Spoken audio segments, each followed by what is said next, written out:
Eu sou Edson Fontes, gestor e consultor em segurança da informação. Estamos aqui para falar sobre segurança da informação, proteção de privacidade, continuidade de negócios, tudo que diz referente ao recurso informação, principalmente nas organizações e também na nossa vida pessoal. Meu objetivo é tratar esses assuntos de uma maneira fácil, de uma maneira objetiva, de uma maneira simples, apesar de serem conceitos complexos e conceitos muito importantes. Isso vai servir tanto para as empresas pequenas, os executivos, como também para as empresas grandes. Muitas vezes, executivos que participam de conselho de administração recebem conceitos que às vezes não entendem exatamente. Meu objetivo aqui é explicar eles de uma maneira objetiva. Hoje nós vamos falar sobre controles proativos.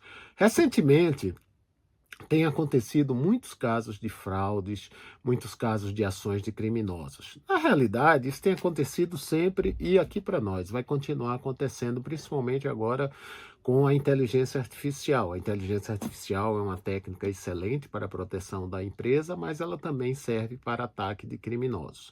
Mas voltando ao nosso caso, né, muitos problemas acontecem nas organizações por ações de criminosos, por erros de funcionários, dos colaboradores.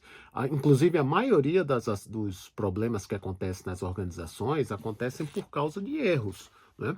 E também tem a questão da negligência organizacional. O que é a negligência organizacional? Negligência organizacional é quando a organização sabe que deve fazer determinados controles, sabe que deve proteger, sabe que deve ser rígida em determinadas ações, mas de alguma maneira ela não implementa aquilo, às vezes por uma facilidade, por uma economia de dinheiro, ou às vezes decisões erradas de gestores. Às vezes aquilo não é a vontade da organização e com certeza se o conselho de administração soubesse daquela solução, seria contra. Então eu chamo isso de negligência operacional, negligência organizacional. Recentemente, nós tivemos um caso no sistema financeiro de uma fraude em que um criminoso cooptou um colaborador, onde ele cedeu aquela credencial e aparentemente a fraude foi feita por ali. Porém, a ameaça, né, que é bastante provável de acontecer, o risco de o crime organizado, né, cooptar colaboradores, isso é verdade, isso é possível. Então, isso deve ser colocado nos riscos e nas ameaças que a segurança da informação deve tratar. Mas, assim, quais são os controles que proativamente podem evitar, quando essas situações ocorrerem, uma maior ação desses criminosos dentro da organização? O fato de alguém cooptar uma pessoa dentro da organização não quer dizer que o criminoso vai conseguir fazer tudo, pelo menos se a organização tratar adequadamente os controles de segurança e proteção da informação. Então, eu vou citar aqui alguns macrocontroles que são muito importantes que a organização implemente para que, de uma maneira proativa, ela já esteja se defendendo contra falhas, contra erros e contra, às vezes, situações que até nós nem sabemos que podem acontecer. Mas a organização já tomou suas providências. Evidentemente, esses controles que eu vou citar aqui, eles servem, novamente, tanto para empresas pequenas como para empresas grandes. Você vai ter que ter a sabedoria, você, o consultor que estiver te ajudando, vai ter que ter a sabedoria de adaptar para o tamanho e o tipo de negócio. Inclusive porque existem empresas, organizações, às vezes pequenas, mas elas prestam serviço para grandes organizações, vamos chamar assim, para bancos, né? O exemplo do banco é o mais concreto aí, porque o banco, com certeza, as instituições financeiras são um grupo de empresas que são muito rígidas em controles. Então, mesmo você sendo uma pequena organização, você precisa ter os controles rigorosos sobre a proteção da informação. O primeiro macrocontrole que eu quero destacar é a arquitetura de segurança da informação. Poucas empresas têm isso formalizado. O que é uma arquitetura de segurança da informação? A arquitetura de segurança da informação, ela desenha, ela estrutura, ela define, ou ela registra, né, depende do estágio que a organização esteja, como deve ser a proteção, ou como deve ser, ou como é a proteção da informação na organização. Quais são os ambientes de informação? Por exemplo, é uma empresa que usa muito fornecedores, por exemplo, eles usam um call center externo. Opa, a informação está lá no call center. Então, onde está essa minha informação? Como é que eu protejo essa informação? Então, se está num terceiro, essa proteção é do terceiro, eu tenho que colocar isso na arquitetura. Eu tenho minha parte tecnológica separada, porque, vamos supor, eu sou uma prestadora de serviço, eu tenho vários clientes, então, de uma forma, eu decido, né, um técnico, né, de tecnologia da informação, decido que vou separar as redes, porque com isso eu separo os riscos. Se acontecer alguma coisa, só afeta um determinado cliente, ou eu vou ter isso tudo junto num ambiente que eu considero que seja seguro. Então isso é arquitetura, quer dizer, como é a proteção, como acontece, quais são as responsabilidades, como isso está dividido dentro da organização. Então fica muito claro que a arquitetura ela está muito ligada ao tamanho da organização e o tipo de negócio dessa organização. Né? A gente pode lembrar a arquitetura como a arquitetura de quando você vai fazer uma casa. Né? Um exemplo simples, uma casa residencial. Então você diz, não, eu quero uma casa que tenha varanda em todos os 4 lados da casa, eu quero uma casa com 2 andares, eu quero uma casa simplesmente térrea, eu quero uma casa que é na praia, que é muito ventilada, então minhas janelas vão ser maiores do que o tamanho das janelas, vamos dizer assim, normais, que eu vou numa loja de construção e compro. Se eu quero janelas maiores, eu vou ter que encomendar janelas. Isso é arquitetura. Vai levar mais tempo? Vai, mas eu vou ter uma solução mais adequada àquilo que eu quero e àquilo que eu preciso. Então a arquitetura desenha aquilo que eu vou implementar em termos de segurança. É muito importante ter, né? Outra questão é que nós precisamos ter as políticas e regulamentos de segurança da informação, as políticas e normas de segurança da informação. Por quê? Porque esses regulamentos definem, começam a detalhar aquela arquitetura, né? Como é que ela vai ser implementada, de quem é a responsabilidade, como são os órgãos da arquitetura organizacional da empresa, né? Quem são os responsáveis? Vai ter uma área de gestão de segurança da informação, a área de tecnologia tem responsabilidade, existe uma área de segurança da informação tecnológica, é tudo junto, existe uma área de governança de dados. Então, nessas políticas eu defino estas responsabilidades. Então eu defino como isso começa a se operacionalizar. Né? Eu defino, por exemplo, já uma coisa muito comum que aconteceu com a pandemia, né? E a gente, na realidade, implementou depois, foi que se colocou políticas, como é o ambiente de trabalho. Antigamente, antes da pandemia, praticamente o trabalho todo era presencial. Né? E a gente agora tem o trabalho presencial, o trabalho remoto, o trabalho híbrido, quer dizer, mas como é um trabalho remoto, durante a pandemia foi feito aos trancos e barrancos, mas agora quando ele passou um tempo, a gente já começa a ter regras. Olha, o trabalho remoto tem que ser assim, tem que ser assado, pode-se usar equipamento do funcionário, quer dizer, da pessoa, né, do colaborador, ou os equipamentos têm que ser da organização, como é que é o link de comunicação, eu posso usar o link de comunicação que eu uso aqui na minha televisão e eu tenho um link aí de comunicação para a internet, ou a empresa não permite, quer dizer, eu preciso definir essas regras aí. Tá? Uma outra questão muito importante para a gente evitar criminosos, erros e negligência organizacional é que eu considere a segurança uma cybersecurity holística, quer dizer, eu tenho que considerar o ecossistema, quer dizer, não só a parte técnica, mas a parte das pessoas, a parte humana, a parte organizacional. Uma empresa que encara de uma maneira séria, de uma maneira correta a questão humana, a questão dos funcionários, a própria questão organizacional, a própria questão da comunicação, isso facilita muito a questão da segurança da informação. Né? A organização ela é feita de pessoas, e quem é a organização? Quem é a organização são os executivos, é o executivo de RH, é o presidente que dá os exemplos, como é esse relacionamento com os funcionários, com os colaboradores e até mesmo com aqueles prestadores de serviço, né? Que você tem aquele respeito, você tem aquele atitude profissional para com eles aí. Então isso é uma atividade, né, que ajuda a evitar erros e ações de criminosas. Também a questão de ter canal de denúncia, né? Quer dizer, que alguém de uma maneira que não se identifique, eu possa fazer uma denúncia, olha, está havendo uma cooptação de uma pessoa, olha, eu estou sendo tentado, estou sendo cooptado, ou eu estou sendo forçado até de uma maneira criminosa, porque a gente fala da cooptação, pode ser, digo, olha, eu te ofereço dinheiro, mas pode ser até com um sequestro de uma pessoa. A gente vê muito isso no ambiente físico, principalmente nas cidades menores, com gerentes de agência, né? Os criminosos sequestram família, sequestram o gerente para que abra lá o cofre e haja um roubo daquele dinheiro. Então, existem várias formas que o crime organizado atua. Então, o canal de denúncia ajuda bastante. Uma outra questão, e aí nessa questão da ação criminosa ou na ação de erro, né? Mas principalmente da ação criminosa, nós inclusive já fizemos um dos episódios aqui falando sobre o Zero Trust, é a implementação desse conceito de Zero Trust.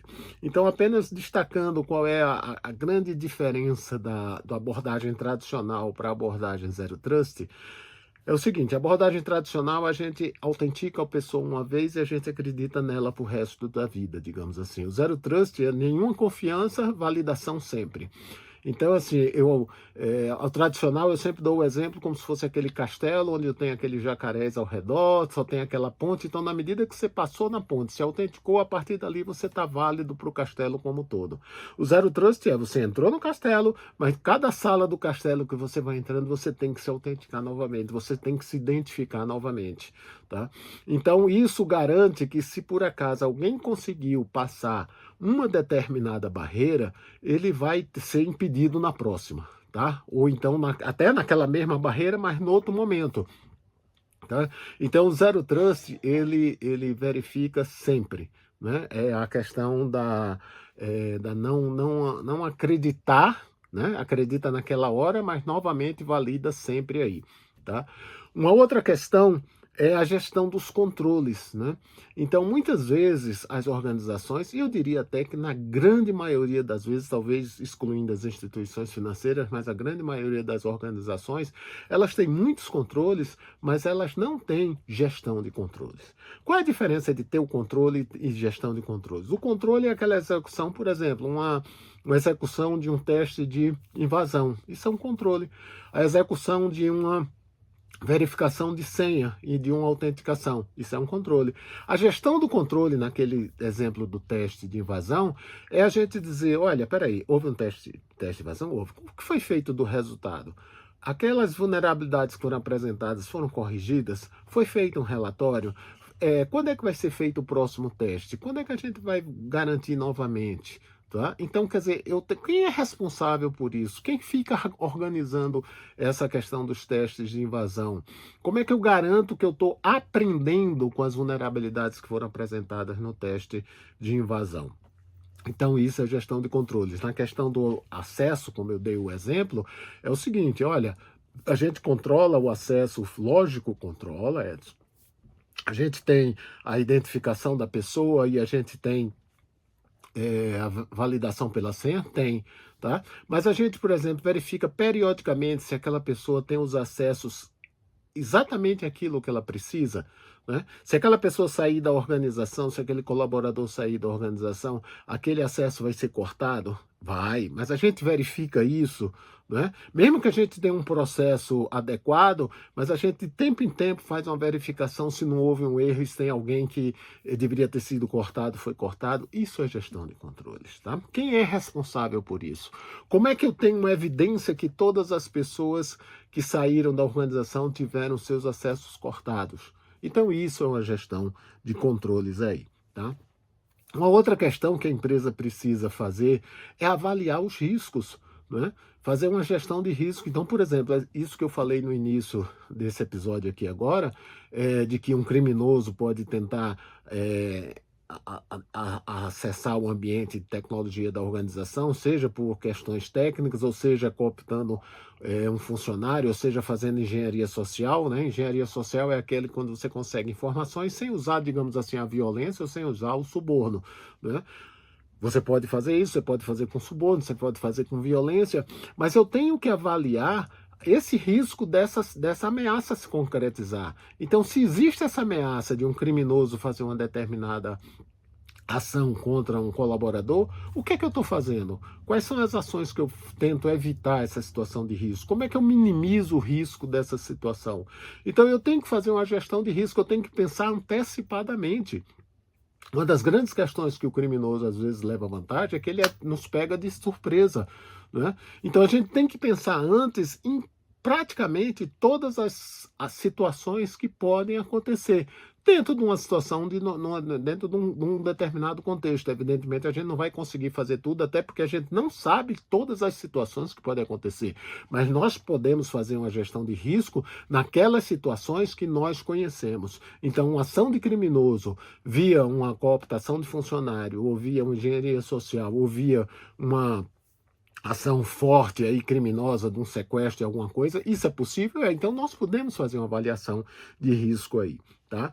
Uma outra questão aí é que a organização ela precisa estar ciente da sua maturidade da gestão da segurança da informação. Então eu citei, né, a gestão de controle, está bom. Então esse controle a gente está bem, a gente está mal, a gente precisa melhorar, nós precisamos ter uma visão completa de como está a maturidade da organização. E essa maturidade nós vamos apresentar para os executivos, para o corpo diretivo, para o conselho de administração. Olha, nós estamos bem nesse controle, mas não estamos bem nesse controle aqui. Pode ser a parte técnica, pode ser a parte comportamental, pode ser treinamento das pessoas, pode ser regulamentos. Então, normalmente, quando a gente faz essa avaliação de maturidade, o conselho de administração ou o corpo diretivo diz assim, olha, quanto custa e quanto tempo leva para a gente ficar pelo menos numa posição de média para cima, tá? A gente não pode estar numa situação abaixo da média, em um vermelho, né? Eu pelo menos tenho que estar no amarelo e num verde aí, tá? Outra questão muito importante é a preocupação com os parceiros e fornecedores, né? Cada vez mais o negócio da organização acontece com a participação dos nossos fornecedores, dos nossos parceiros, tá? A organização não faz tudo, né? Mesmo aquelas, às vezes, ações que são dentro fortemente do nosso negócio, mas às vezes a gente tem um parceiro mais especialista que faz melhor, que faz num custo melhor, então a gente faz esse nosso negócio junto com esse parceiro. Mas em termos de segurança, às vezes ele é muito bom naquela parte técnica, mas ele também tem que ser muito bom na parte de segurança. Os nossos parceiros, os nossos fornecedores, eles têm que estar num patamar de segurança igual ou superior à nossa organização, né?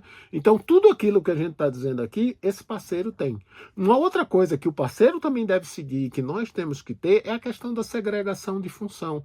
Isso é fundamental, é uma coisa simples. Desde o início dos tempos, sobre questões de segurança, a questão da segregação de função é muito importante. Então, por exemplo, um criminoso acessou uma credencial de um programador. Então, um programador ou alguém que é operacional pode, sendo cooptado, pode pegar uma outra senha, uma outra conta, ou pode fazer um determinado programa e passar para a produção. Opa, mas quem programa não pode implementar em produção. Quem implementa em produção, não programa. Então a gente tem segregação de função. É aquilo, né? Quem compra não paga, né? Então uma pessoa compra, outra pessoa paga. Por quê? Porque se verifica que aquela compra foi correta, aquele valor foi adequado, bem, agora vai pagar. Porque se uma pessoa estiver fazendo muitas funções, né, não houver uma segregação adequada, o risco de fraude, né, ou mesmo risco de erro é grande, né? É lógico que alguém vai levantar, mas Edson, minha organização é pequena, tá bom. Então, quando é uma organização pequena, às vezes a gente não consegue ter uma segregação, digamos assim, ideal. Então, tenha cuidado com a segregação existente. Faça controles complementares, né? De repente, vamos dizer, pensando numa questão de compra, pensando nessa coisa de valor, a pessoa pode fazer isso até um determinado valor, né? Que é 80% do que resolve no dia a dia das organizações, mas um valor superior àquilo tem que ter uma segunda assinatura, uma segunda autorização. Até não só por uma questão dos criminosos, mas uma questão também de erro, né? Então pensem nisso aí, tá? A questão do controle de acesso à informação, eu vou destacar esses controles num próximo episódio sobre identificação, mas é o seguinte, né? Nós temos vários outros controles além somente da identificação e senha, né? Pode ser identificação e biometria, identificação e segundo fator de autenticação. Então veja o outro episódio sobre a identificação, controles de identificação, que a gente pode ser muito mais rigoroso nessa questão do acesso à informação, da identificação, porque a identificação, a credencial, é o acesso que a pessoa tem ao mundo digital, ao mundo da tecnologia. Seja a pessoa real, seja um criminoso. Então, se aquela porta ali for, né, ultrapassar, a gente está complicado aí se for um criminoso que conseguir. Então, a gente pode ser bastante rígido, né?